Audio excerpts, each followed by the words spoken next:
It's a great pleasure to welcome all of you on behalf of the International Organization of Employers, the US Council of International Business, and the USCIB Foundation, as well as SHRM, the Society of Human Resource Management, to this webinar on the business agenda for action, the human-centric approach. My name is Matthias Thorns. I'm the Deputy Secretary General of the IOE, and it's a great pleasure to be your Master of Ceremony today in this webinar. 3 housekeeping rules. This session will be recorded. Secondly, we will have live transcripts, so you just have to click on it on the right corner if you want to benefit from this feature. And finally, this will benefit, SHRM participants will benefit for the PDC, and the code will be provided at the end of the session. This webinar builds on a webinar which we had 2 months ago at the High-Level Political Forum of the UN, where we focused particularly on sustainable workplaces. At that time, we spoke about just transitions and how to make sure that workers have the skills they need in order to master the digital transitions. We spoke about safe workplaces, and we spoke about women empowerment. In this global town hall meeting, we take it broader. We will speak about resetting the multilateral system. We speak about rethinking education system and how to address the skills gap. And this, of course, is particularly relevant in view that we just had the UN Education Summit. We will speak about what are the lessons learned from the COVID pandemic and how we can better manage health crisis in the future. And we will speak about human rights and the rule of law, and which is particularly relevant in the view of the fact that we have the negotiations on a UN binding treaty on business and human rights taking place in 4 weeks here in Geneva at the Human Rights Council. This is a town hall meeting. We are very short on time, but we really would like your comments, your questions in the chat function. So please don't be shy, just use the chat function, and the moderators of the different panels will do their best to pick up on 1 or 2 of them. And the other panelists might want to address all the questions which are posted in the chat in writing. I also would like at the end to thank USCIB and SHRM for organizing this global town hall together with us. I would like to thank particularly Jen Falcon, who is a master behind everything, to be honest. She is bringing us together. Abby Shapiro, who has been critical and a critical leader in this exercise. At SHRM, I would like to thank Shania Kirkpatrick, who has been extremely helpful in bringing it all together. And from the IE side, particularly Monique Depierre, who is the master here for the digital means to bring us here all together. So I don't want to waste more time, just to say we really hope for your active engagement. And with that, I directly give over to Emily Dickens. Emily Dickens is the Chief of Staff and Head of Government Affairs at SHRM, and she will give us a keynote on the human-centric approach to the UN Common Agenda. So over to Emily. Greetings. I'd like to first thank USCIB and IOE for their continued partnership. SHRM, the Society for Human Resource Management, is a proud member of both organizations. Collectively, we represent thousands of global businesses impacting the lives and livelihoods of millions of workers and their families. We're also proud to partner with organizations like the UN and ILO to advance ideas and policies that build a better world of work for all. I'm particularly excited to hear from all of the esteemed speakers, including Gilbert, the ILO Director General-elect. This 77th session of the UN General Assembly comes at a time when the world needs it most. Nearly 1 year ago today, UN Secretary General Antonio Guterres issued a report entitled Our Common Agenda. It stated the challenges that we face today can only be addressed by an interconnected response, with reinvigorated multilateralism and the United Nations at the center of those efforts. In the report, Guterres mentions that we truly are at an inflection point in history. I submit to you today that this inflection point touches no other place like it does the workplace, the location where people spend the majority of their time, the mechanism that allows people to take care of themselves and their families, the incubator for innovation that impacts how well we live. The Common Agenda presents an opportunity for organizations to rethink, reconsider, reimagine, and reset their workplace culture. No matter the size, all business leaders around the world are making decisions that will determine whether their organizations will break down or break through. And this work has already started. The ILO has called for a human-centered recovery for the global workforce, one that balances the rights of employers and employees. In the C-suite, the conversation has pivoted from financial capital and the bottom line to human capital and workplace culture as the new currency. Lastly, in 165 countries, SHRM's 300,000 plus HR and business executive members, the experts on the most pressing topics facing today's workers, are shaping a world of work that's unlike anything we could have imagined. This world of work is dependent upon balancing empathy, wooing talent, both to join and stay, and business needs. Looking at the key proposals in the UN Secretary General's Common Agenda, I would like to focus on 3 people-centric proposals vital to global businesses. 1, leave no one behind. 2, place women and girls at the center. And 3, build trust. When I talk about leaving no one behind, organizations must focus on creating cultures that provide the best opportunity for all, so that during the next crisis and the ones after that, no one is left behind. I know that sounds like a catch-all, but you can't keep focusing on just one marginalized group at a time.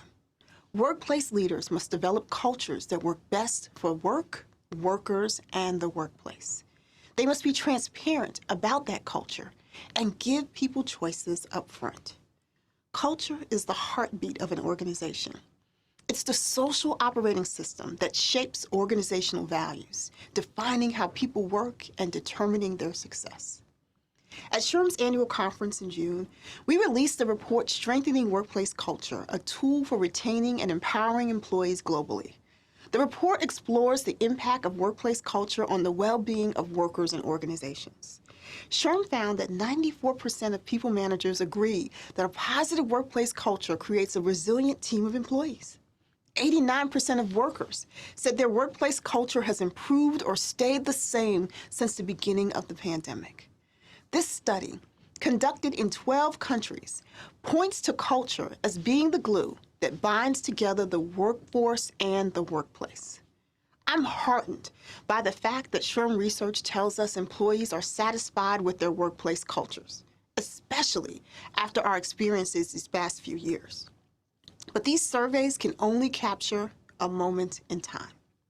As leaders, no matter the industry or business size, the workplace cultures we're creating and maintaining should focus on access to decent work and education and lifelong training so that it can withstand continuous transformation and the subsequent impacts on our people. Here are some recommendations no matter your culture. Ensure that your people managers are trained. People managers have the greatest impact on a worker's experience in the workplace. When they're untrained, this leads to toxic workplaces. Promote state and federal policies that allow you flexibility to be more human amid great change. Workplace leaders must use their voice and experience to develop common sense approaches to long-term issues like sick leave and wage inequity. Promote internal policies and procedures that humanize the experience of change. Provide resources and benefits that impact most employees and allow for personalized experiences when necessary to address an unforeseen impact of change. When I talk about placing women and girls at the center, I talk about things like what SHRM is doing currently. We're proud to serve as the co-chair of the B20 Women in Business Action Council. A few weeks ago, the Action Council launched the One Global Women Empowerment Platform. From this digital one-stop shop, any woman from any part of the world can access valuable information on existing capabilities and networks that will help accelerate and scale their empowerment globally. This platform is not only going to leave a lasting legacy on the B20 Indonesian presidency, it's also a game changer, a championing role models to inspire women and girls worldwide. In March 2022, SHRM shared new research, Women in Leadership, Unequal Access on the Journey to the Top. The research shows women become increasingly disillusioned about equal access as they move up the ladder. The data pointed to their being given fewer opportunities for internal openings and to their being out of the conversations and networks that gave them information about those internal job openings. Though this research reflected the needs of one group, the issues impact the entire workforce. Name any issue that we traditionally think only impact women, and then think about it. Parental leave, dependent care, reproductive health care, professional development, mentorship, and sponsorship. If you address these issues, the solutions will benefit everyone in the workplace. And building trust, that third issue that's so important. The ingredients for building trust are aligned with those for building resilient workplaces. These include typical best practices like active listening and transparency. But now more than ever, we must build trust through empathy. Empathy is a muscle we all have, but we need to use it, and we need to strengthen it. It's not a soft skill, it's a business skill. It's what enables people to work cooperatively with others who have very different experiences, preferences, styles, and opinions. It's what allows us to be more human even as we become more digital.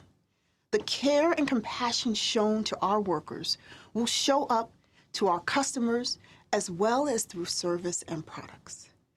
At the SHRM 21 Annual Conference, our President and CEO, Johnny C. Taylor Jr. said, "Sometimes these days, it seems as if empathy and compassion are dwindling resources, but they are our best weapon against cynicism and despair.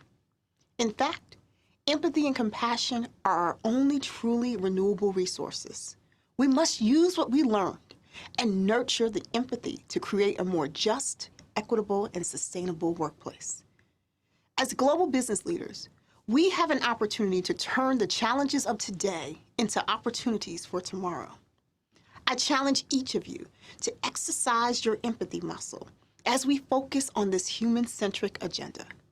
Leave no one behind by developing cultures that work for workers and the workplace, built on foundations of access to decent work and lifelong learning.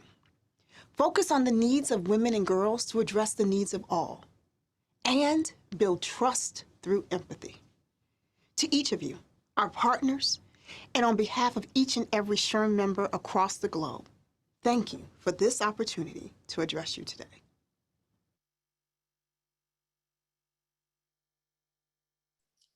Thank you so much to Emily Dickens. Unfortunately, we have a problem with, now I can start my video. Excellent.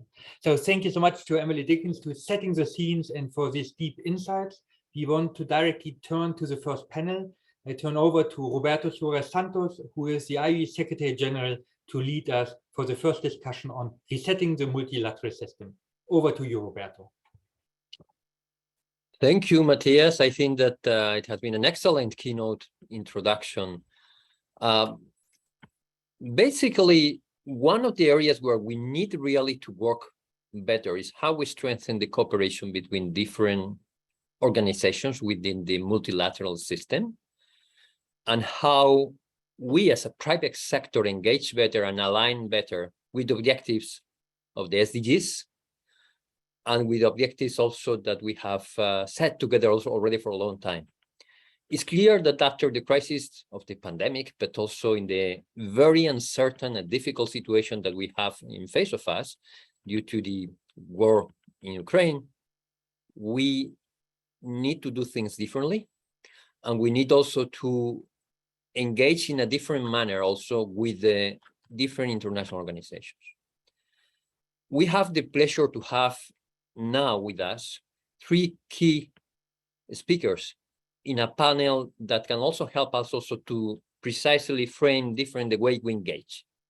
First of all is Gilbert Houngbo, is the ILO DG elect Thank you, Gilbert, for joining us. It's really a pleasure to have you, but also we appreciate that within your very hectic agenda, you managed to join us. You will be starting in ILO very soon. We also have Navid Hanif, development, from DESA. You know, DESA is the development in the Department of Economic and Social Affairs, is the Assistant Secretary General. Thank you very much, Navid. It's always also a pleasure also to have you, and also thank you also for helping us also to coordinate also one of the major groups, the Business and Industry Group. And also, last but not least, we have a good representative of the private sector, is Nicole Scoble-Williams, a partner of Deloitte. She has been also very much engaged on all the area that has to do with future work, which is basically linked to what Emily has just highlighted now. So Gilbert, I have a question for you. You want to launch an initiative, which is, and sorry if I disclosure that, which is a global coalition for social justice. I mean, social justice is not a new concept, but basically it aims to strengthen the multilateralism. How do you want to build that? How do you want us also to work with you on this initiative? And thank you again for that. Thank you so much, Roberto, and good morning to all of you. Good afternoon for those connecting from Europe or Africa. This is indeed when we want to talk, Roberto, about resetting the multilateral system is really timely for us to ensure that multilateralism is back after what we have seen, given the recent crisis starting, be it in Ukraine or COVID, and also position taken by several member states, which has quite frankly contributed to weaken or jeopardize the multilateralism. Beyond the human tragedies implied in those crises have highlighted one thing, is the interlinkages and the dependencies of the economies and societies around the world. And that has shown the vital need for global and concerted action to respond to those crises. So in front of this bleak picture, one is forced to recognize and to admit that the multilateral system is really underperforming. We can really do better, and is failing to provide the concrete responses to many of our world's most pressing challenges. And that growing expectation gap presents an unprecedented risk of the functioning of our common agenda, if I can use the Secretary General's report. So quite frankly, the current geopolitical situation does not make it easier. And to the contrary, it's making it more complex and difficult to find common solutions to global problems. You know, some have even made statements or asserted that maybe we don't even need the multilateralism. And quite frankly, with all due respect, I beg to disagree that absolutely multilateralism is needed, if more than ever. If people, some people that are rejecting multilateralism as such, is because they want a system that works for them, that works in an inclusive manner, a multilateralism for all, and bringing this solution. Yes, this is why, Roberto, you alluded to it, from an ILO perspective, it seems to me that, yes, social justice is not new.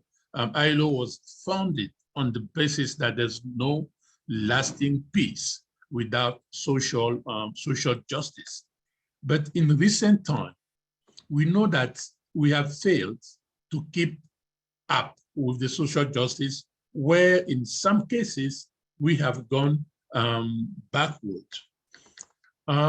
Social justice is an intrinsic part of the social contract that ought to be to keep together members of that global community in which we are, whether at a local, national, or regional level. If we want to respond to the needs and the aspiration of people around the world, and most particularly the most vulnerable amongst them, social justice has to become one of the cornerstones in the renewed multilateralism that we are calling for. Although the world of work is a fundamental component in the attainment of social justice, this is certainly not the only one. There are also many other preconditions, which include healthcare, education, food, the right to nutritious food, housing, water, sanitation, just to name a few. So this is a job not only for ILO alone, it's a job for all of us that care about our common well-being. So our idea is to have this social justice coalition so that each of us, each stakeholder, be it we in the multilateralism system, be it the private sector, be it the academia, the civil society, etc., should ensure that social justice is prioritized in all national and global policy making, in development cooperation, in financial, trade, and investment agreements. Particularly the private sector as the main creator of decent jobs and wealth. The role that we will expect from the private sector is quite essential. It is only through its active involvement and the development of sustainable enterprises that we will make this goal a reality.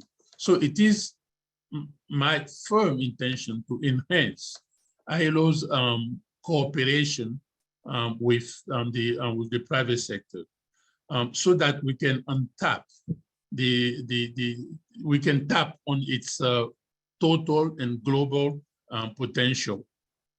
Ladies and gentlemen, just in closing, just imagine a world where periodically, every 2 years, every 3 years, every 5 years, I don't know, but periodically, each stakeholder can voluntarily account of what it has been doing to bring social justice in a specific area one step further. So I do believe that collectively, if we were to work together, individually and collectively, we can bring both the multilateralism and the social justice to a new height. Thank you so much. Thank you to you, Gilbert. It's clear for us that you want to strengthen the social justice angle, also linked it with the activities of other international organizations. You refer also to the private sector and how we can engage. Can you tell us for the IOE community, how do you see us engaging with you in this initiative? How do you see us also helping also to strengthen this social justice angle? Of course, working with other international organizations. Is there any way, or we need to do a brainstorming among ourselves as to see how we can do things differently? You have any idea? Yeah, thank you.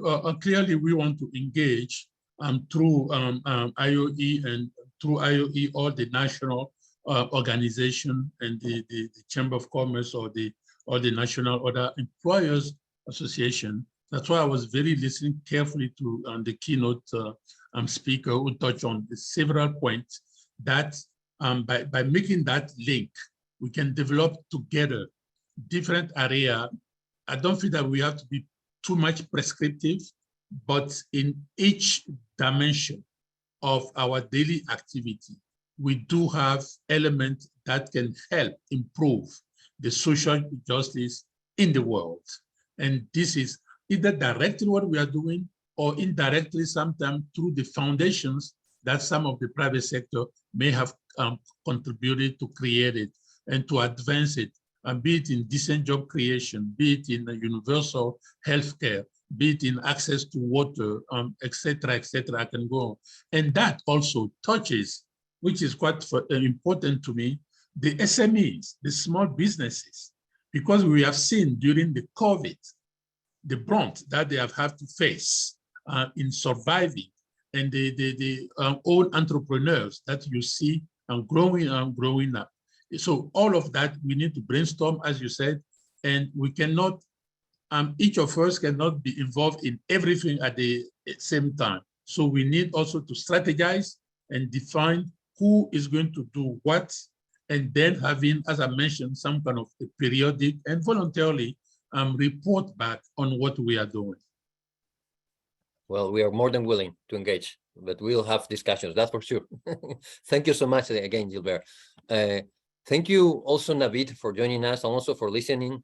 I have a question. It's not exactly the same, but it goes in the same direction because we have the UN Global Common Agenda. The Secretary General launched this initiative to accelerate some of the action to achieve the SDGs after the pandemic and but one of the areas he really stressed was precisely multilateralism. He referred to reinvigorating the multilateralism. How do you see this reinvigoration of multilateralism, and again, how we can engage further also with the UN family on this area as employers? At the end of the day, here we are representing employers and business, but people that are also very much leading with work-related issues. Thank you so much, Roberto, and thank you for the opportunity to engage in this conversation. I think it's a hard act to follow Emily and now Gilbert. But let me begin by the clear definition of the context we are dealing with.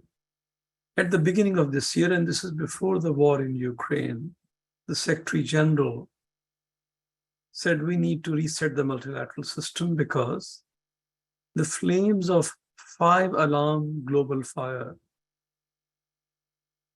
are engulfing this world. What are those 5 alarms? The pandemic, the deadly pandemic, hopefully we're coming out of it. A global financial system unresponsive to the needs of most vulnerable countries. The climate crisis, unregulated cyberspace, and diminished peace and security. So these are the 5 fires that we need to extinguish with new multilateral system. He also acknowledged that the multilateral system that we conceived and worked with since 1945, since the creation of the United Nations, is not fit for the current environment. We need to rethink, revamp, and redesign that system. And our common agenda clearly talks about a UN that is networked, inclusive, and effective. And anything that we create which is meant to bring all stakeholders through this network, not only on implementation, but norm setting, institutional structures that we build, and then, of course, achieving these goals which are captured in the 2030 agenda. And I cannot overemphasize the role of the private sector, because most of the investment for these goals that will be generated at the domestic level, and it's going to come from all sources, public and private, but private sector will have a key role. Private sector brings the energy, dynamism, capacities that governments cannot offer. And I'm not saying they are lacking something. It's the combination of private and public energy that will take us to the implementation of the 2030 agenda, and also dealing with the climate change crisis, and SC is calling it the climate carnage.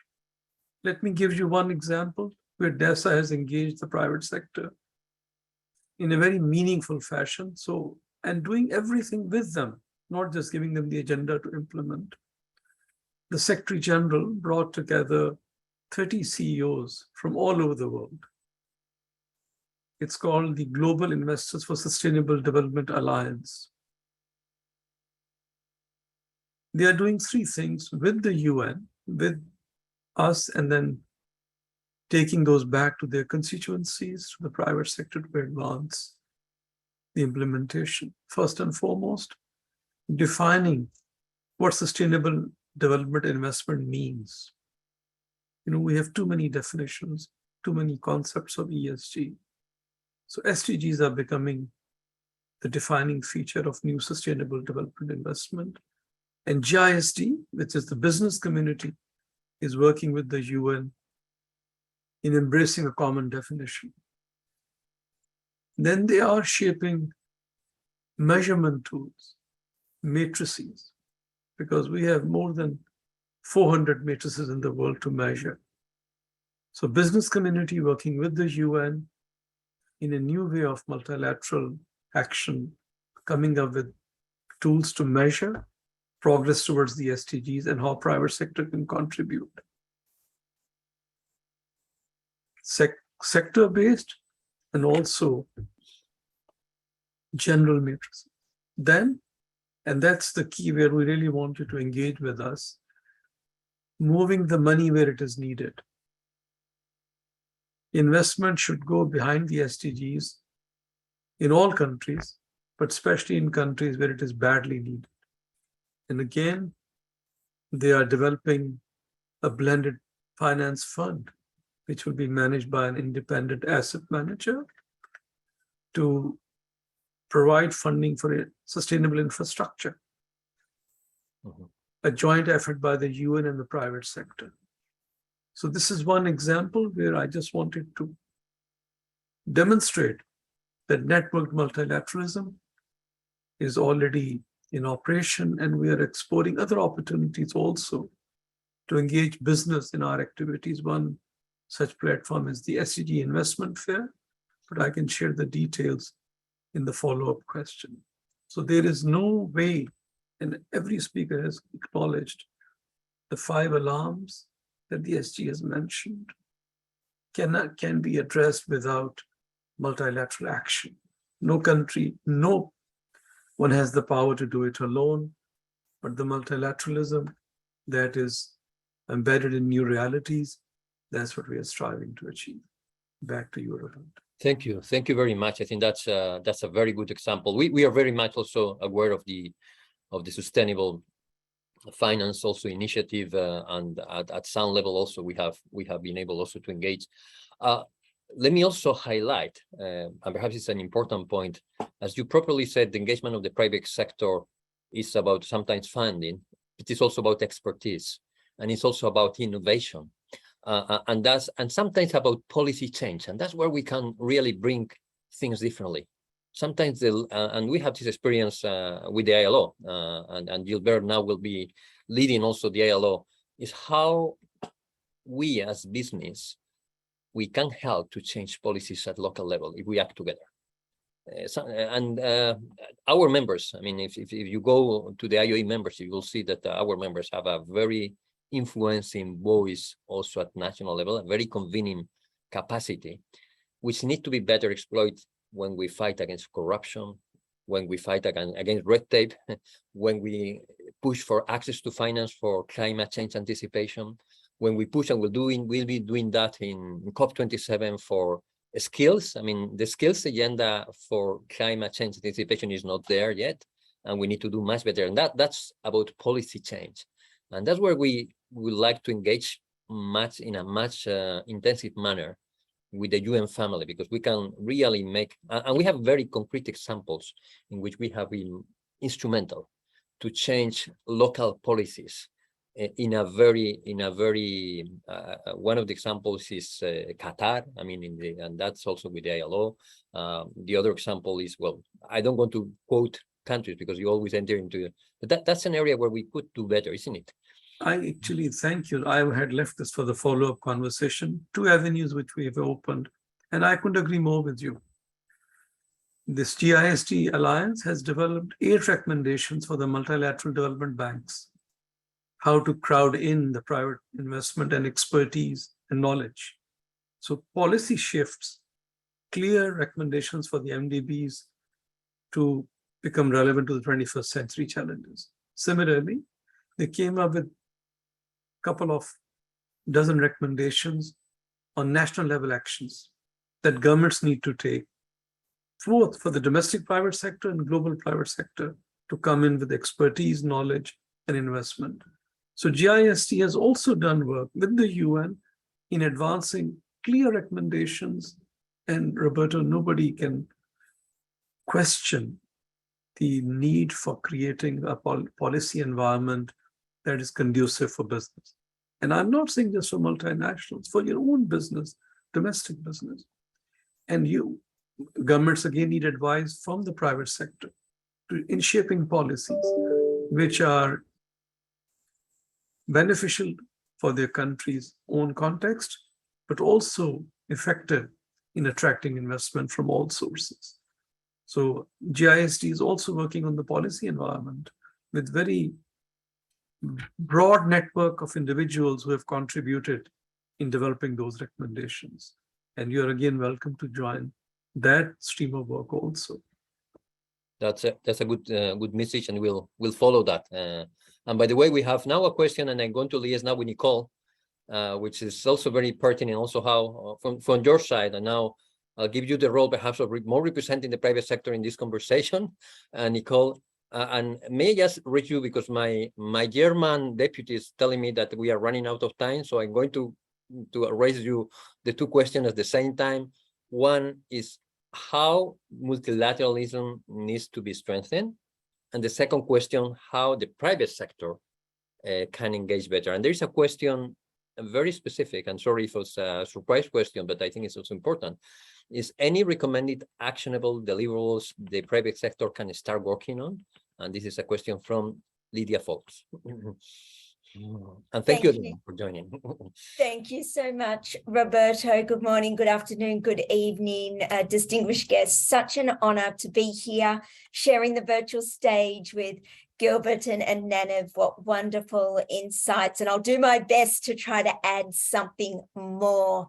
My role at Deloitte is focused on the future of work, all about making work better for all humans and all humans better at work.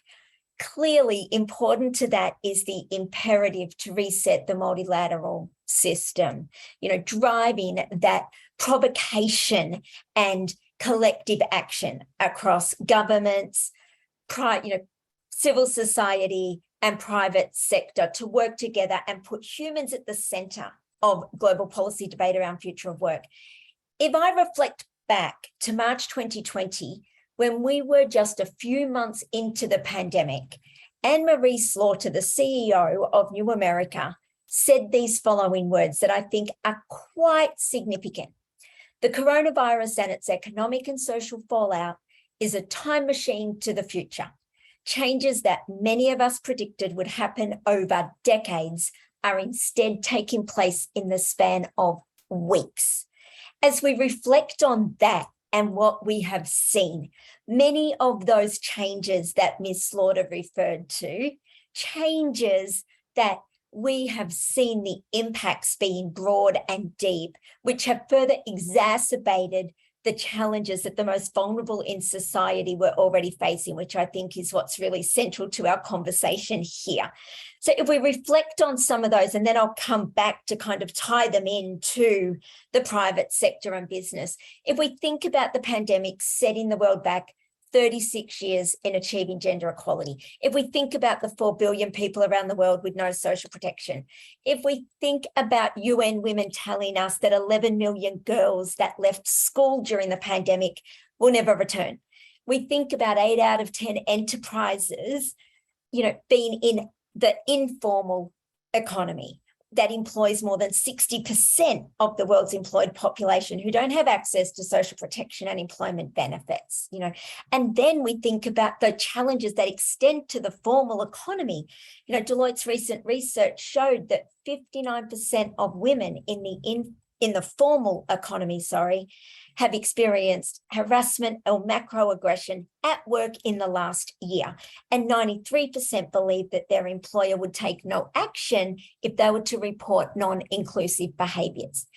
So if we think about those data points that I believe are alarming and highlight that we are in a moment of great choice and consequence, a moment where these challenges that I've referred to, these global challenges that are complex, that are deeply interconnected, require the reset of the multilateral system to create the sense of urgency, to drive the collective action in tackling legal and institutional barriers and developing policy frameworks within and across multilateral structures to support and enable all women, men, girls, and boys to adapt and thrive throughout the many transitions that they'll navigate during their life.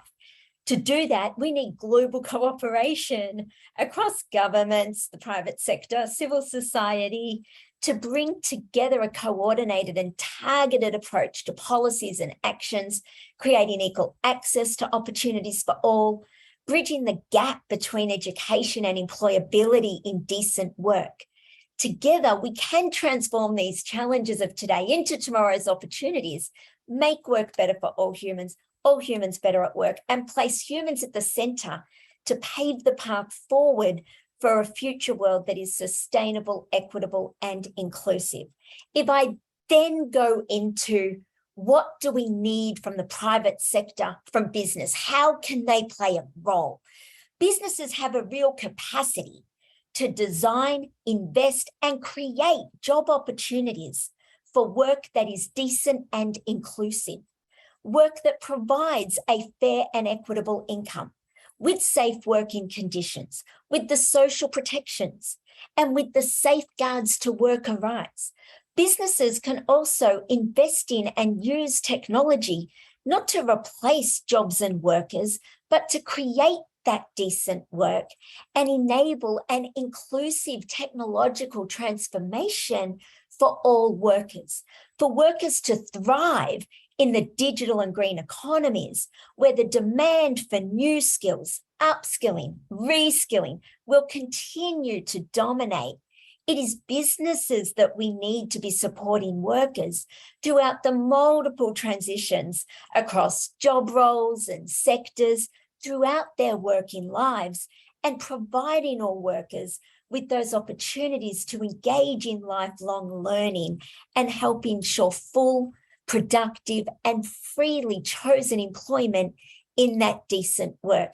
Of course, I could go on about the social protections and the safe workplaces, but hopefully that offers some insights about that connectivity to the broader challenges, working together, and the role of business.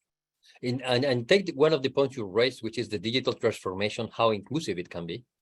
And we are going to launch a report with the Sussex University in Britain, precisely on how the digital transformation can help to formalize the economy and informal workers. There are very interesting findings, and that's also led by I would say there's a private sector role here, which can be very instrumental for that. But again, there are many opportunities of cooperating with the multilateral system. I want to thank all of you, Gilbert, Navid, and Nicole, for your great inputs here, but more importantly, for your engagement. I mean, you know that IOE has been engaging intensively in the last years. We are going to do that in a much strengthened manner, because really believe we have to do that as an urgent matter. Again, back to you, Matthias. I think I was just 4 minutes out of our time, but I think we have a fruitful conversation. Thank you so much for all. Thank you, Roberto, and thank you to all of you for this great panel. And let us directly go to our next conversation, which is about education. And this panel happens directly after the UN Education Summit. So Charles Fadel, you will guide us through the question about how to make sure that workers have the skills they need in order to stay in employment and get into employment. Over to you, Charles. Thank you, Matthias, and hello, everyone. And I appreciate you being with us in spite of your widely varied time zones. For some of you, it's middle of the night. So let's talk about rethinking education and closing the skills gap. I'm going to start with our colleague Yusak here. Yusak Kristian is Deputy Chair of the Future of Work and Education Task Force B20 Indonesia. He has served as Director of Astra Auto Parts, involved in managing the industrial policy of the Indonesian Automotive Parts and Components Industry Association. He participates as the head of Permanent Committee for Domestic Trade of the Indonesian Chamber of Commerce and Industry. Yusak, thanks for being with us. And B20 is about delivering concrete, actionable policy recommendations and on priorities. So the difficult question that we'd love you to discuss is, in many countries, not all, but in many countries, governments do not bring together their education, labor, and industry or commerce ministries to explain to educators what's needed for the workforce. What do you suggest we do to make that requirement, that need, a lot more visible? Over to you. Okay, thank you, Charles. So good morning, good afternoon, and good evening to all of you. So back to your question. Yeah, this is quite spot on, as we also included this as one of our action policy in B20 Task Force. We are aware how important it is to ensure the linkage between what the education institution is preparing the future workforce with and what will be relevant in the workplace, especially taking into account the numerous emerging new jobs due to digitalization, as well as the energy transition. From this rationale, we want to ensure that the future of work is people-centered, supported by enabling technology, showing how the people are still the core of the future. People-centered technology is key for future work. Thus, for long-term initiative, curriculum must take this as major baseline and design the appropriate program. It is essential for all three parties, education institution, government, and businesses, to collaborate together in crafting and preparing the link and match between the curriculum and skills required on the job or emerging new skills. This can be achieved through how businesses can contribute to building curriculums together with education institutions, or contribute to a more on-the-job experience from practitioners. This is essential since we can say currently the curriculum has a lot of improvement points to be done, especially to embed STEAM, science, tech, engineering, arts, and mathematics, to build a strong foundation for the future workforce. Businesses also play a big role in this, since they will be the one needing the workforce, and we are already aware there is a gap of supply and demand of talents, where the best businesses can also treat non-formal education just as important.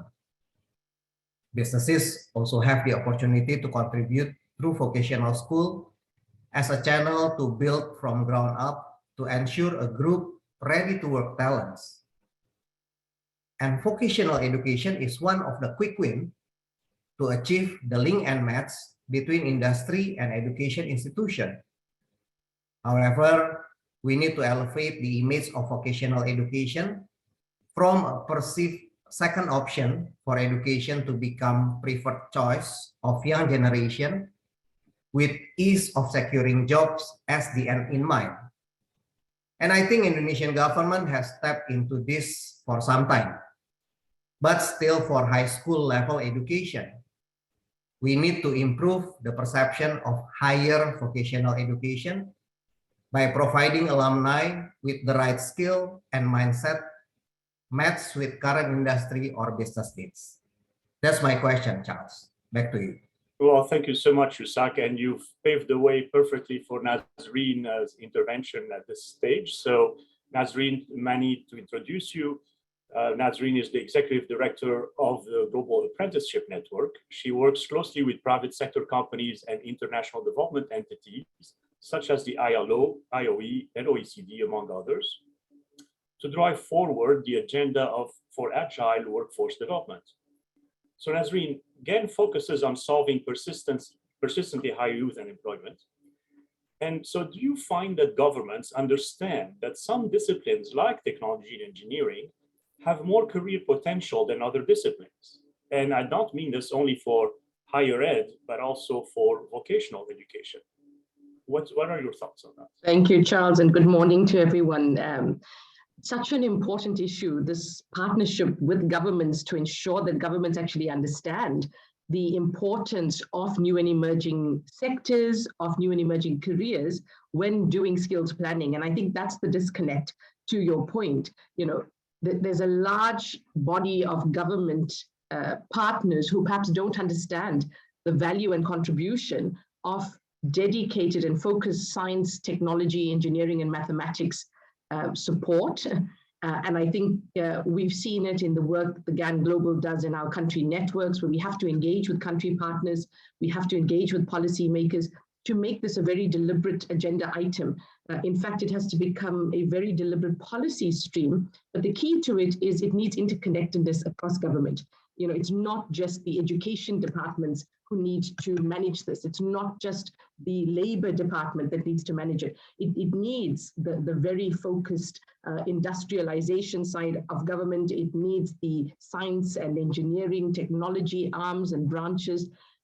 Really, we need to break down the silos. And we've seen that where we bring the parties together, where we have the engagement, where we have the link to the private sector, it certainly improves the output. It improves the career guidance counseling. It improves the support to teachers, importantly, because the other issue we forget is it's not just guidance counselors in school who are supporting learners in career choices. It's really teachers. So how do we engage with teachers and educate them? GAN did some very interesting work in Argentina during the pandemic, where we did targeted training for high school teachers on vocational education opportunities, so that when they're giving learners ideas and advice and just insights into what's out there in the world of work, they are also up to date with what is happening in the renewable space, in green technology, in the creative sector, because I think it's something we also forget. The creative sector is very embedded in STEM, graphic design, architecture. There's a whole new body of computer engineering that falls within the creative sector. So all of the young people who want to become video game designers, but right there in that sector. So in short, I think more work needs to be done. I think governments are trying, but certainly it can't be a one-sided policy development angle. It needs public-private cooperation. Thank you very much, Nazreen, and I'll editorialize for myself by saying we talk a lot about STEM or STEAM, but if you look right down to it, there's no technology and engineering being taught in K-12. You know, very little technology and absolutely no engineering. And so we need to make time and space available for this to happen. It's not going to happen just because we ask, you know, that the kids be interested. We got to get them interested by starting them younger. Absolutely, and very much having private sector in there, shaping curricula, you know, giving insights into subject design and supporting these transitions between school and work. Thank you very much. So Paul, turning to you, Paul Coe.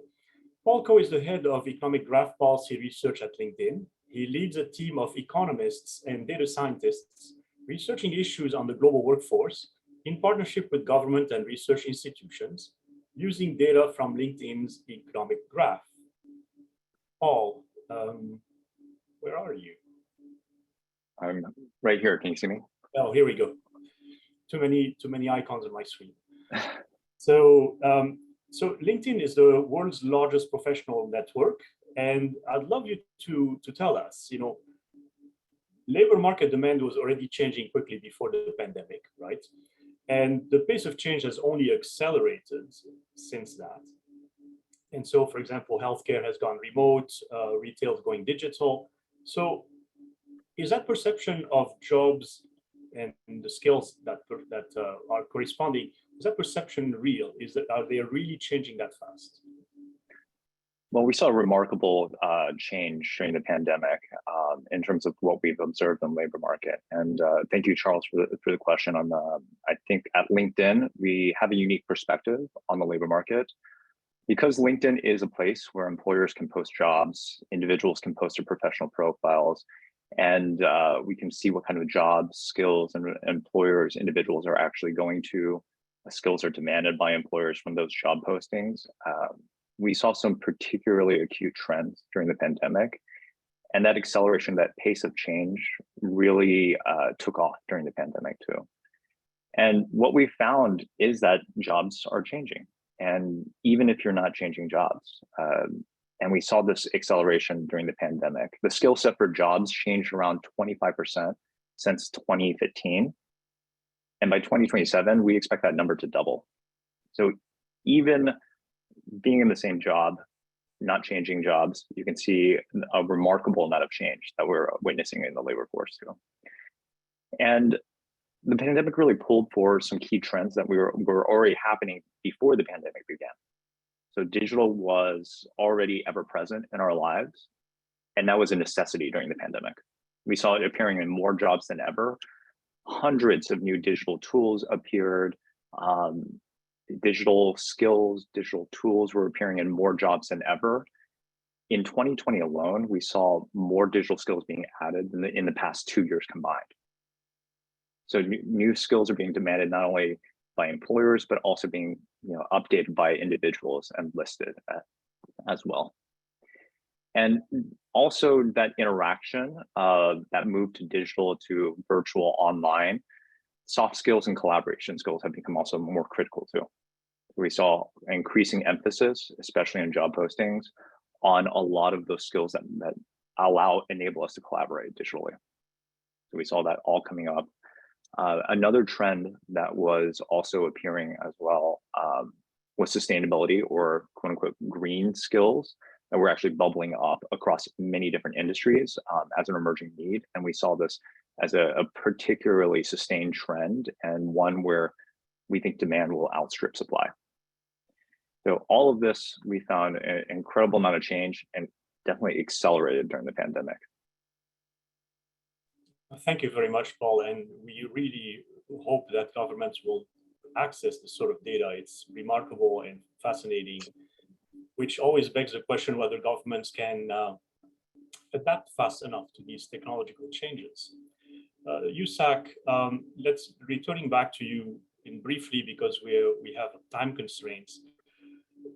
Governments are not spending anywhere near what's required on teacher professional development, and there's no plausible scenario where teachers would be replaced. That makes no sense for all sorts of reasons. So what do you think we could do to break this short-term mindset, of their government's re-election cycles, rather than their longer-term view of teacher professional development over decades, the way it has happened in Singapore or Finland or many successful countries? Yeah, thank you, Charles. As previously mentioned, we know how work is evolving into a new realm with numerous new jobs that requires new skills, for sure. Solving this comes in two parts. The first one, as mentioned, was to ensure the alignment of the curriculum with the relevant skills, especially in emerging new jobs. And the second part is adequate instructors or teachers. One of the challenges that Indonesia is facing is the lack of skilled and competent instructors or teachers. This is where the collaboration among G20 countries plays an essential role.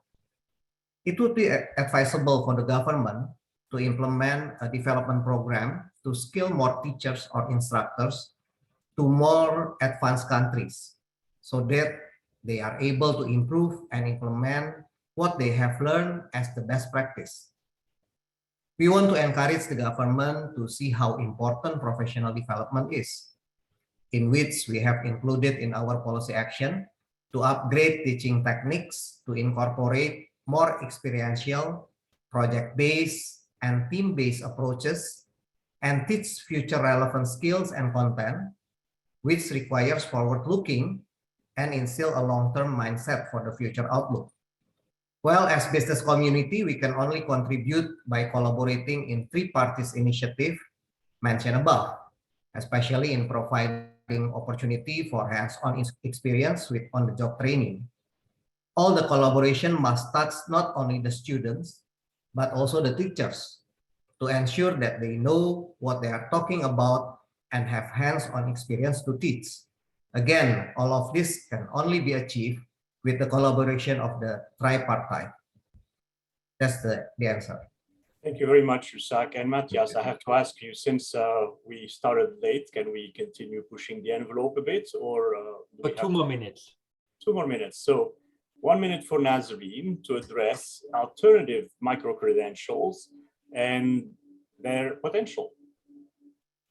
Charles, that's an important and touchy subject, depending on who you speak to. But I think it's clear that there's a role for micro-credentials. There's a role for stackable qualifications in transitioning people to continuous learning, to lifelong learning. I see Paul nodding his head. We've seen LinkedIn offer such solutions.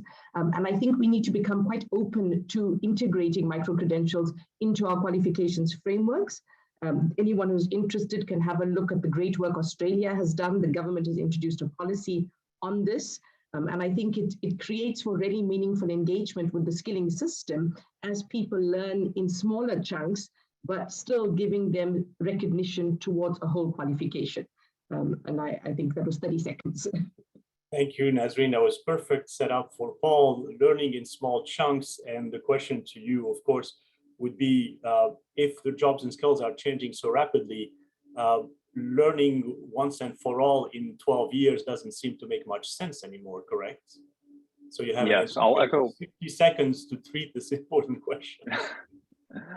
I'll echo a lot of what's been said on this call, and Nazreen mentioned the importance of micro-credentials and lifelong learning as well. And we've seen this on LinkedIn too. It's in our society, education is largely front-loaded. So actually thinking that you're going to be completely equipped with the set of skills that you need for the rest of your career is just impractical as well. You know, new roles are constantly changing, as I mentioned, and being able to adapt, being able to keep up, and also equipping our educators on what skills that, how jobs are changing and what skills are needed for those jobs is increasingly important. But all that micro-credentials, credentials are increasingly common and will become ever more prevalent. LinkedIn alone, you know, I think from August 2020 to August 2022, we saw a 44% increase in the number of individuals adding credentials, micro-credentials on their profile.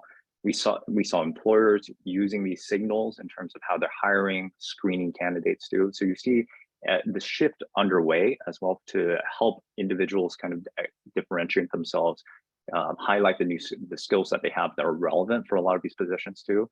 So we see that an increasing common trend that, you know, this lifelong learning and new ways to signal those skills are going to become increasingly important.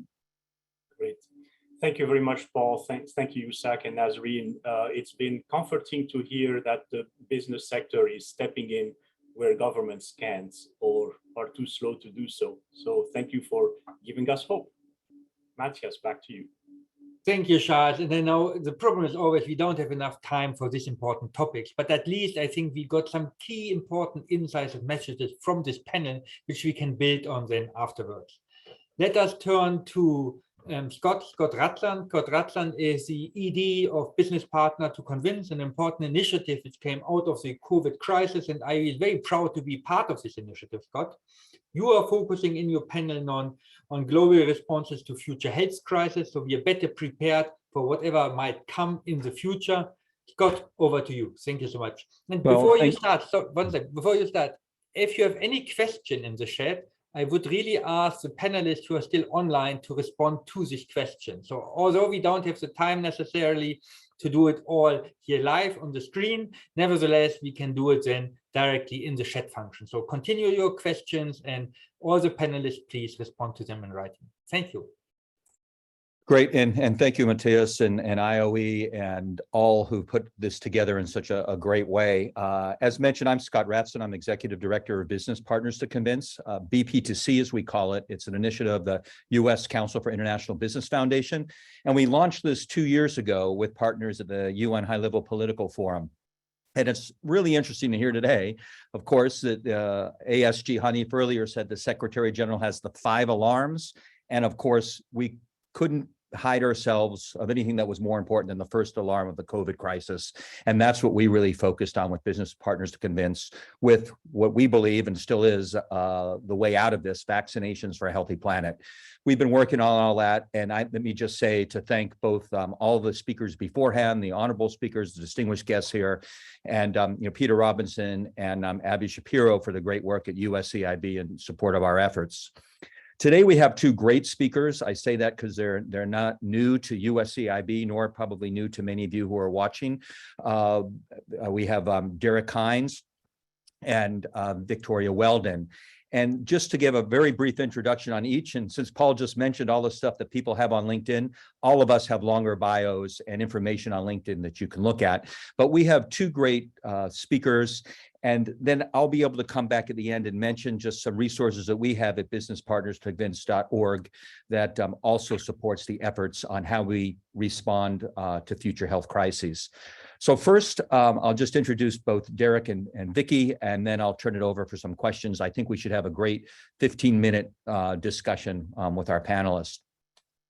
Derek is President and CEO of Fetco, based in Ottawa, Canada.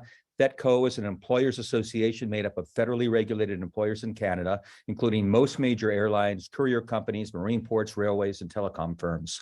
The focus of Fetco's work is on labor, employment, and workplace-related matters at all levels with their member organizations. And again, Dr. Victoria Weldon, she's the Global Medical Director of ExxonMobil, has done great work, not only in supporting with USCIB and sharing challenges and successes in the past on other webinars that we have hosted. And again, thanks to both of them for joining today. So first, I'm going to turn over to Derek and ask, please share, what you've done with your organization that demonstrates the response, of course, to COVID and how you've been able to address these challenges in both your communities, your workplace, your whole network and society. And then we'll have Vicky will follow directly with the same question rather than an organization, of course, on the company. Yeah, thanks, Scott. I'd say sort of a perverse consequence of living through a global pandemic was, particularly in the early days of responding, I don't think I ever felt more valued as a person running an association. Our members were, like all of you on this call today, gripped with trying to deal with this unprecedented crisis. The employers that I represent, were really severely focused on 2 fundamental priorities. One around just basic business continuity, how to keep the business running and keep the doors open. And then, of course, health and safety, occupational health and safety in particular. There was an absolute insatiable need for access to the latest information. I tried as best I could to be a conduit for that. We were clearly all learning as we go. What I tried to do, certainly in the early days, was be a source of communication between major employers and government when government was trying to sort a way through this crisis. Tried to communicate out emerging global trends and learnings to our members. There were others who were learning as we did. I know, Scott, you and I connected very early on in this crisis, and we learned lots from the important work that you and your team were doing. And then finally, I'd say I put a lot of effort around communications between members. So, employers were learning themselves. And there was a real opportunity for best practice sharing between large employers. So I tried to provide an environment for that so that as folks would learn things, they could have an easy access to share it with others. So that was really, from my perspective, what was my focus, particularly in the early days, was to try to be that conduit for information. Great. And as sort of the implementation science as we're building the plane, as we're flying it or improving it. So we want to make sure, but thank you for those efforts. And Vicky, over to you. Yeah, hi, hello to everybody. I've really enjoyed the discussion so far. I would just love to talk with all of you. It's amazing to see the effort that's going into being sure that people are at the center of these discussions and our workers who are so important to society. So I'm a little bit uniquely positioned perhaps, and while I could go many directions with this conversation, I want to kind of start with kind of where my perspective and my lens and what I can share with you. I'm a physician, and my responsibility is to promote and to protect the health of our workers. I'm embedded within a major corporation. There are other people like me. The specialty is called occupational health, and we specialize in the health of workers. And so I'm fortunate to work for a company that values that greatly. So I have a team of professionals, and we're a global company. We have a very large reach. So I have professionals throughout the globe helping to manage this health of workers for ExxonMobil. I want to give a shout out to our public health manager, Dr. Malik Diarra, who many of you may also know. He's also on the call and is largely figured into our response. And he really helps cultivate the outreach to many of y'all's organizations and helps us coordinate the sort of public-private partnerships that we value so much. And never has it been more important than it was during these last 2.5 years, where we witnessed the largest public health crisis in a century. So what I would say our main job was and what we experienced, so again, I'm within one corporation, but we are across the globe. Credit to Dr. Diarra's group who let us know from the moment there was maybe about 17 cases of an unusual illness in Wuhan.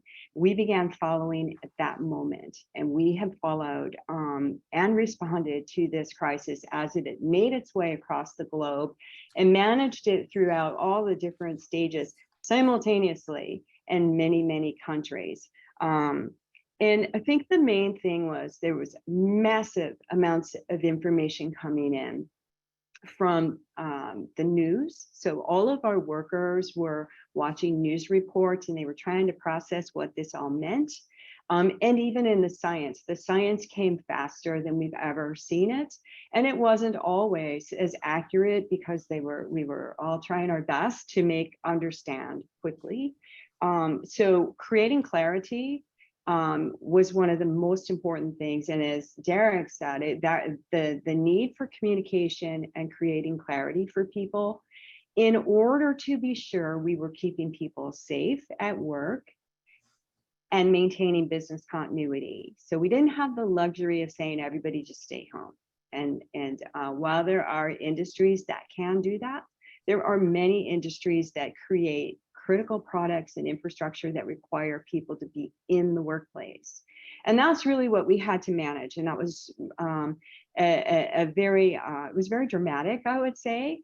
But we really valued the relationships that we have built through the years and leveraged the different groups for their expertise. Vaccination was one. We needed to help people create clarity on vaccines and what our position was and how we wanted to inform our workers and have them make informed decisions. So all of these things are valued by us. And I think the biggest lesson is we need to continue to nurture those relationships. Where we can have more coordination globally, I would certainly welcome that because it is challenging to manage a global response when there's not a good degree of coordination. We try to create that coordination within our company, but there's many companies that are smaller and don't have these kind of resources. So I'll stop there. I'm going to hand it back to Scott to carry on. Great, Vicky. You answered the question in the title. Lessons learned, of course. We need to nurture the relationships. We need coordination amongst all levels of society and better communication. Both you and Derek have harped on that. And I think what we're seeing more, although the postmortem is not done, and we're not done with COVID, even though some people have called it over, we're continue to highlight those challenges of communication. And what do we do now to get to the final lap or chapter here that we can get back for full business continuity and resilience. So with that, I'll go back over to you, Derek. What do you think the challenges, given where we are with the global system? We've heard this for speakers here thus far. What are the challenges, and where ought we focus? Well, I mean, I think building on the point that Vicky just made around ongoing coordination, that's a critical challenge, and I think it's the momentum we've gained throughout this pandemic around that communication, that coordination. That's a challenge, and I think it's one that we need to rise to. We clearly saw, particularly in the early days of the pandemic, challenges with the global supply chain when we were looking for access to life-saving critical supplies, PPE. That was an obsession of the employers that I represent in the early days. So certainly I think that's one of the challenges as we move forward, is to ensure that that supply chain is robust and ready to respond more quickly if and when something like this happens again. And then when we think about things like just the vaccine rollout, I do think there is a challenge around just some basic fundamentals of truth. We need to ensure that we work together to ensure that information that is shared is rooted in truth, is rooted in scientific fact. And Vicky noted that, we were learning as we go on the science perspective, but the reality is we also were deluged with misinformation and disinformation. So a real challenge there, I think, for the global community is to continue to work together to ensure the information that we share is rooted in fact, is rooted in truth. We need open and ongoing partnerships between all key stakeholders. I was really struck, it sounds hokey, but I was really struck at the beginning of the pandemic that it revealed really how good people are. When we saw the global community come together, certainly within our country, I can speak with experience that we saw politicians, senior officials, business leaders, union leaders, employees, folks really come together and work towards a common good and fighting a common enemy, if you will. There's a lesson learned there. I think the challenge moving forward is to maintain that momentum and to keep those partnerships strong so that we can be better prepared should this ever happen again. And I think the last thing I'd say is that I think one thing we really learned from this and the challenge moving forward is that we need that commitment to consistency in the messaging, consistency in the approach that we take in responding to crisis. On a micro level here within Canada, from a health and safety perspective in the workplace, we have 13 different jurisdictions, 13 provinces and territories, plus the federally regulated system, so actually 14. And we have inconsistencies in the way the regulatory approaches work, and that really revealed itself as challenging for employers as they're trying to sort their way through how to respond and how to deal with health and safety matters in the workplace. So that consistency and greater harmonization moving forward would be a real benefit.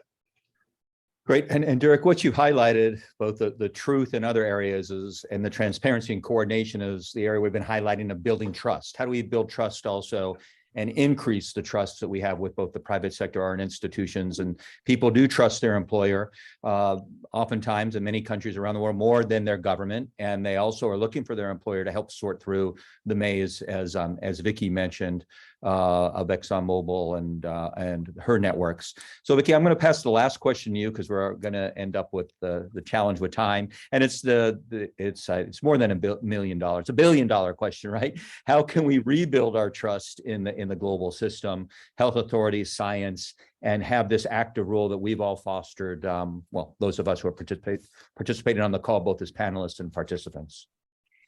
Okay, that is the $1 billion question, and thank you for that. And I don't know if I have a $1 billion answer, but it's a work in progress. How about that? I think that as I think about it, we have a concept in delivering kind of our own services within ExxonMobil to a global, audience of workers. And it's to really take a global approach, have common systems where we can, but always recognize that there is an element of a local solution, particularly in health, because healthcare is local. Health issues, particularly the outbreak. I mean, you saw this in COVID. There were things that were happening that were common across, but when the US, for example, was beginning to really sort of double down and address and understand the situation, China was already wondering, how do we unwind what we started and go back to normal? And you had sort of this sort of up and down all across the globe. So having the right balance, having a body of experts that can address sort of the global aspect while appreciating local differences, I think is where we struggle a little. People felt that they were getting mixed messages when the CDC might say one thing and the World Health Organization might see another. And that does, in a way, make people a little bit cynical and not trustworthy. So finding a balance, and I don't want to be perceived as criticizing any groups. Everybody was doing the best we could in a very, very dramatic, fast-moving, difficult situation. But I do think we should take a step back and see, is there a way to do that a little better?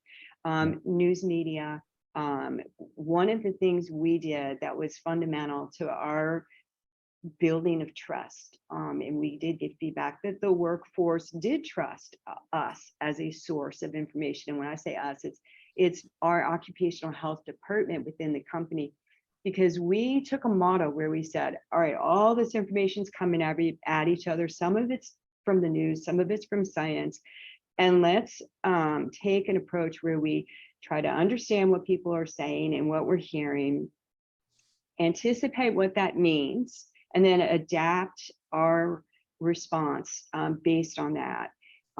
Some things, came out so that we were sort of trying to be the truth sayers. And I think that we had a systematic way that helped us to do that. It's not easy, but we all need to be able to point to resources that can be trusted. And we certainly were able to find within our own organization, but also externally, there were people who were clear experts. But to be fair, with a new virus, everybody's learning, and I've mentioned that earlier. It's difficult to be the true expert, but there are people who study some of these things and have been through many pandemics or many epidemics and things like that. So I think that that's sort of where I feel like the emphasis should be, is just how to coordinate what's important and allow for the local response. Great. No, very well said. And I know we could go on, and this has just been an amazing discussion. And thank you both for focusing on the important areas.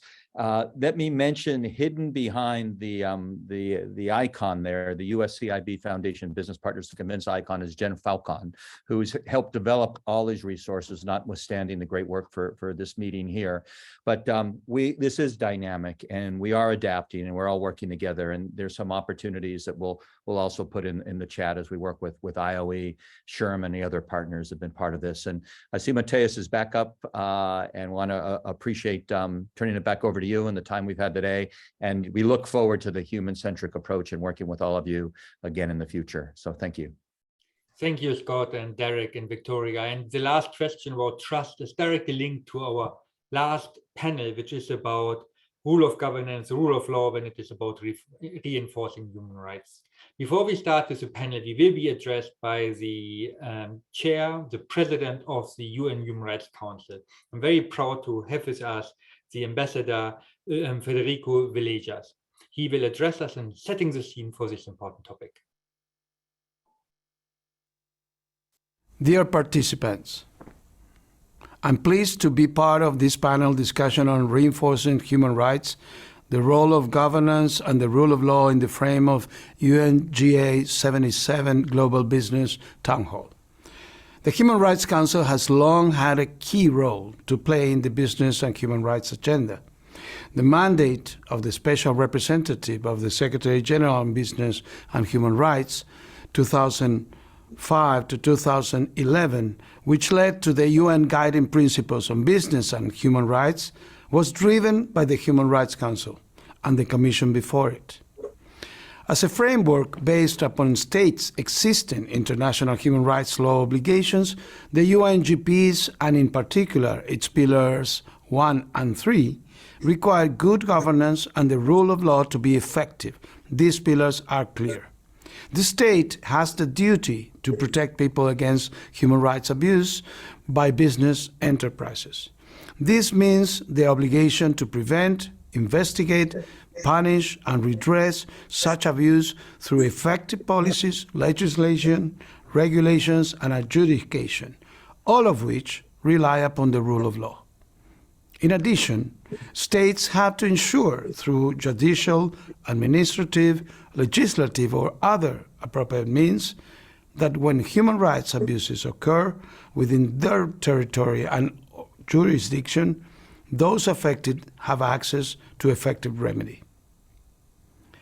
Remedy is essential, and that is the reason why the Human Rights Council supports the OHCHR's Accountability and Remedy Project. This project has produced recommendations in order to achieve more effective forms of remedial mechanisms, state-based and non-state-based, in business and human rights cases. In order to have effective remedies, we need to have and enforce robust legal regimes relating to business activities and human rights, including their employees. There is also a key role for governance and the rule of law beyond individual jurisdictions. The business and human rights agenda is a key element to address global issues and requires a global response. It is a process with multilateral approaches. For example, since 2014, we have at the HRC an open-ended intergovernmental working group on transnational corporations and other business enterprises with respect to human rights to elaborate an international legally binding instrument to regulate in international human rights law the activities of transnational corporations and other business enterprises.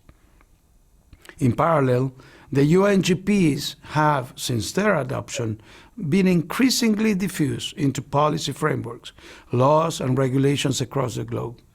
And the Universal Periodic Review and the recommendations that arise from it have had a relevant role in that regard, giving rise to successful stories on the ground, including when it comes to their impact on employees.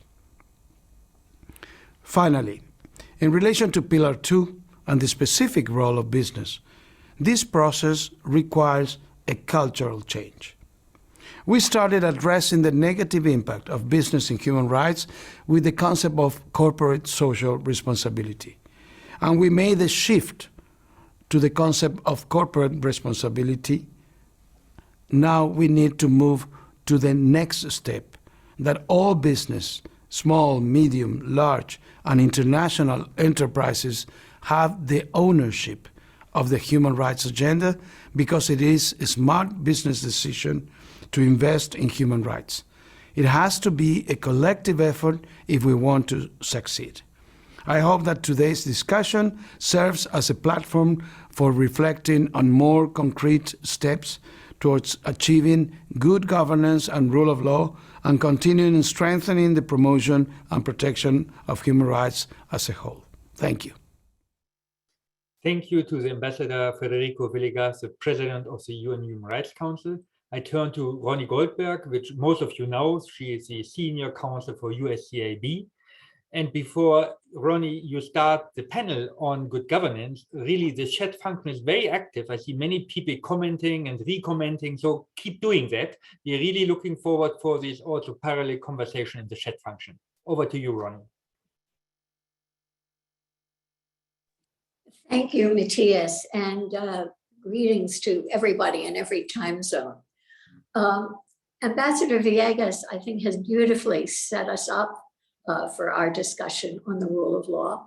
Let me just remind everyone of the overarching theme of this webinar, which is Secretary General Guterres's common agenda. And to the extent that that common agenda is built on building trust, a theme we've heard in every single panel, abiding by international law and ensuring justice, and indeed social justice, leaving no one behind is also a theme we've heard repeatedly today. It's really clear that the common agenda and its 12 commitments are based extensively on rule of law. Without rule of law, we don't have transparency, predictability, fairness, equity, accountability, and so on. And specifically to business, without rule of law, we don't have really the ability or the willingness to mobilize the resources from the private sector that are essential to fulfilling the common agenda and indeed the SDGs. So we're very fortunate to have with us today two distinguished panelists who are going to help us unpack the rule of law issue and illuminate business's role in this area. We have with us Teresa Jennings, who is the head of rule of law development for the RELX Corporation, and Raymond Robertson, who is the director of the Mosbacher Institute for Trade, Economics, and Public Policy at Texas A&M University. Terry, let's start with you. Unpack this concept of rule of law for us. What does it mean to RELX, and how does it fit into your business, and why is it important to your company? I'd be happy to answer that, Ronnie, and thank you very much for inviting me today. Just very quickly, LexisNexis, where I sit day to day, is a division of the RELX group, which has taken on our rule of law mission. But our CEO about 10 years ago, Mike Walsh of LexisNexis, charged my boss, the general counsel of LexisNexis, to look at how we were giving back as employees. And he found that people were doing odds and ends around the company, which were great. But what they wanted to do was capture all of those efforts under one umbrella. And what Ian found was that the then 4 billion people outside of the umbrella protections of the rule of law, now, unfortunately, it's gone in the wrong direction. There are 5.2 billion people outside of those umbrella protections, were ones that we could really make a difference on. My boss looked at the definitions of rule of law from around the world, including the UN, and he found common elements that he brought together to form our core mission and vision that is our corporate mission. And those elements are, first, transparency of the law.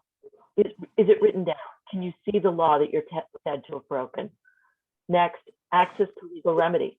Can you get a lawyer? Can you get a fair trial? Third, equal treatment under the law. If the law applies to me and you, Ronnie, is it going to treat one of us differently because of our race, our gender, our religion, or something we cannot or do not choose to change? And finally, is the law being interpreted by the law at hand, or is something external to the law changing that outcome? And it could be as small as court delays or as large as corruption and bribery. When all of these are in place, by the way, that's a thin definition. We do not have human rights specifically in there, but we believe that human rights are included when you do these 4 elements. When you're building your state on that platform and the rule of law is strong, it will last. When you have missing or cracked pieces of the rule of law, everything else you're trying to do will not work. And we find, in fact, that it's not only the right thing to do, but it is good for business. So the Great Resignation is real. Our employees care deeply about our rule of law mission, and it is one of the defining factors why they love our company and love what we do around the world. So Ronnie, with that, let me turn it back to you. Thanks, Teresa.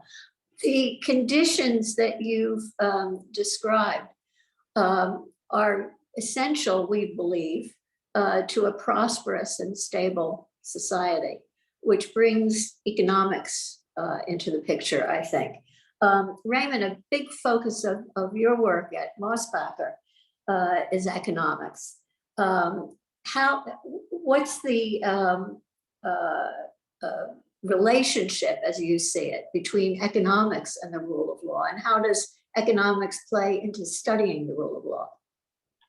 Yeah, thank you very much, Ronnie. And I also want to thank the rest of the participants for such a stimulating discussion this morning. This is super important work.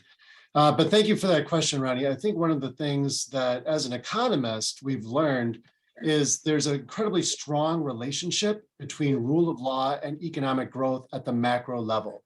So having a stable, pervasive rule of law attracts investment, and it also promotes economic growth. It allows businesses to thrive at the macro level, which creates jobs and then creates further wealth and prosperity. Even at the micro level, though, I'd also like to point out that the rule of law plays a very important role for firms, especially in developing countries. Having an effective establishment of the rule of law within firms really helps establish better working conditions and increased transparency, and allows firms actually, based on the research that I have done, does, as Terry pointed out, does improve the performance of these factories. So factories that are able to invest in human rights and promote positive working conditions turn out to be more likely to survive.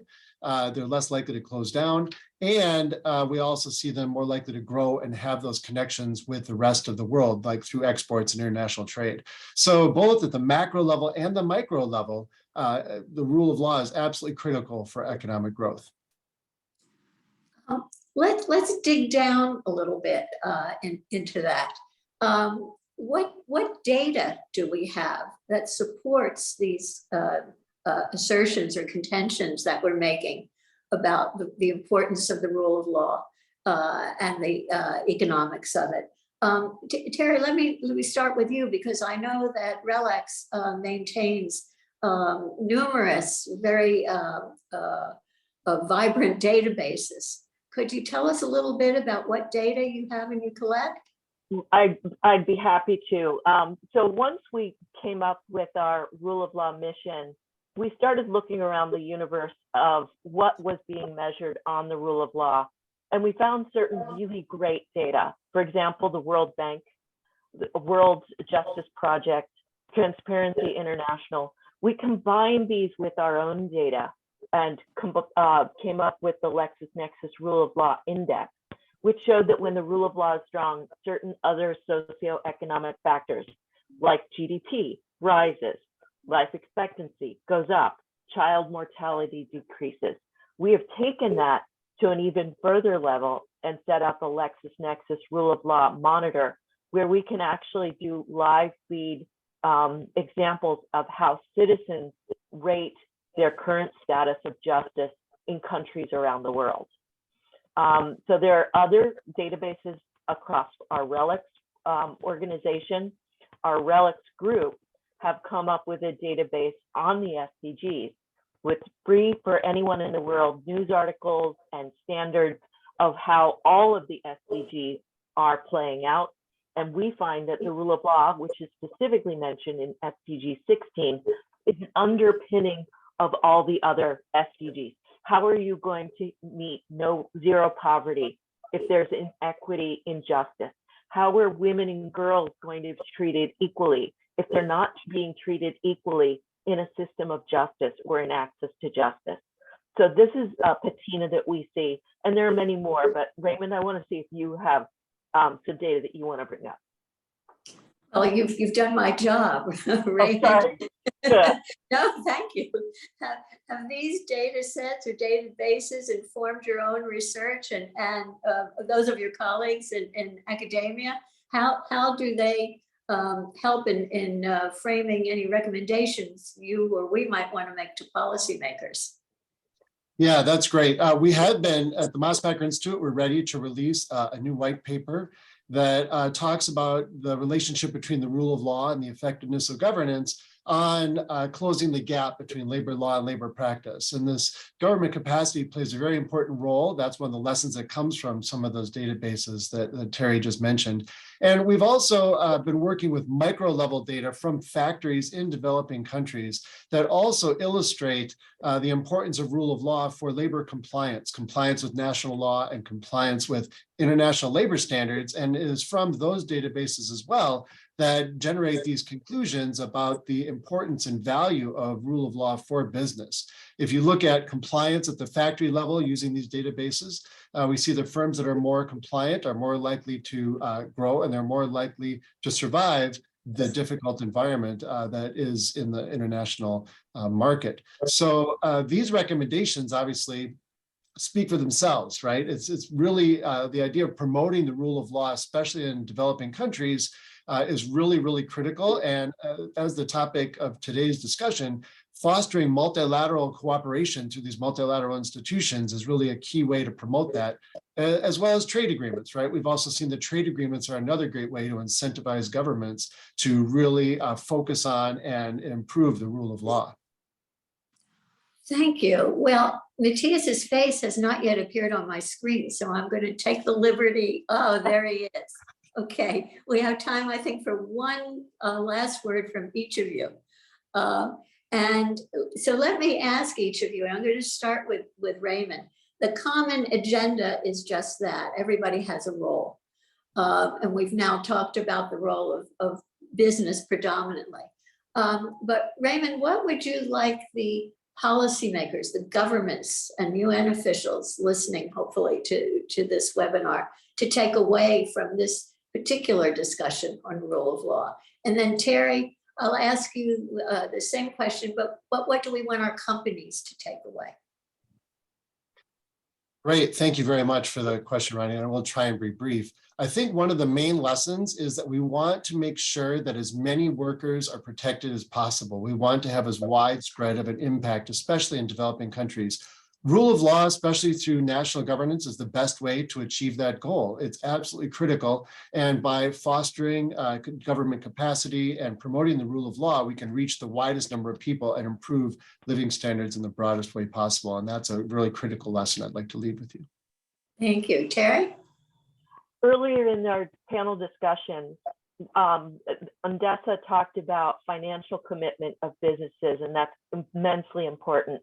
And then Roberto countered with, there's a need for businesses to also help establish new policies and look at their own ways of doing things and bring that to the table. I'd encourage businesses to do that. It shouldn't be one company or one person on a mountaintop alone. We should all be climbing these mountains at whatever level and series we're ready for. We have found that with our 10,000 employees across LexisNexis and our 30,000 employees across RELX, each of us have 2 days a year to give back. Tomorrow, I will be giving back all day to work on a project for Sierra Leone to give them justice. Right now, they do not have digital access to their own laws, and we will hand it back to them through the use of about a dozen volunteers working on a project. Think of how your business is structured. You don't have to do what I'm doing, but there are ways for you to do that. The one thing I would say based on another panel is that we as business have to be worthy. We have to make sure that we're in compliance with the laws ourselves, or we'll get that old finger waggling that we don't want businesses at the table. We never want to take that step backwards. Our employees need this. It is important for our future of government and everything else. It is not the West telling the rest. We are all in this together, and we have a responsibility to do so. Thank you, Ronnie. I can't think of better words or a better message to end this panel and indeed this program with. So thank you so much to you both for really an excellent presentations. And Matthias, back to you. Thank you, Ronnie. Thank you both. And actually, thank you to all the participants in the different panels and to everyone who joined us online and who was so active in the chat. This was really an awesome global town hall meeting. And I directly turn over to Peter Robinson, who is the president and CEO of USCIB. Over to you, Peter, to close the meeting. Matthias, I agree with you. It's been awesome. It's really been a fantastic, extraordinary global town hall with so many visionary perspectives. It's the second in a series co-hosted by USCIB, IOE, and SHRM. I'm Peter Robinson, President and CEO of USCIB. And for those of you who may not be as familiar with USCIB, we are a business association advocating globally for inclusive multilateralism, where business is a full partner in helping to find solutions to the most pressing challenges facing society now and in the future, as we've discussed today. And we also serve as the US member affiliate of the three organizations that are above my right shoulder, the International Organization of Employers, IOE, with whom we cooperated on this one, the International Chamber of Commerce, ICC, and Business at OECD. So just kind of circling back, today's dialogue focused on four of the most pressing challenges facing the global community for the next quarter of a century: resetting the multilateral system, rethinking education and closing the skills gap, reforming global response to future health crises and lessons learned, and reinforcing human rights, the role of governance, and the rule of law. So what is required to respond? Today, we focused on the role of business and the impact on employees. And I'd circle back to our keynote speaker, Emily Dickens, a member of our board of directors, who said the world is facing an inflection point in history, and spoke about how the vision of the UN Secretary General's Our Common Agenda can only be achieved by balancing the needs of all. She focused on a human-centric approach, empathy, and balance as business looks to build a resilient workplace, one that can turn challenges into opportunities. She gave us a path to achieve it and a clear call to action.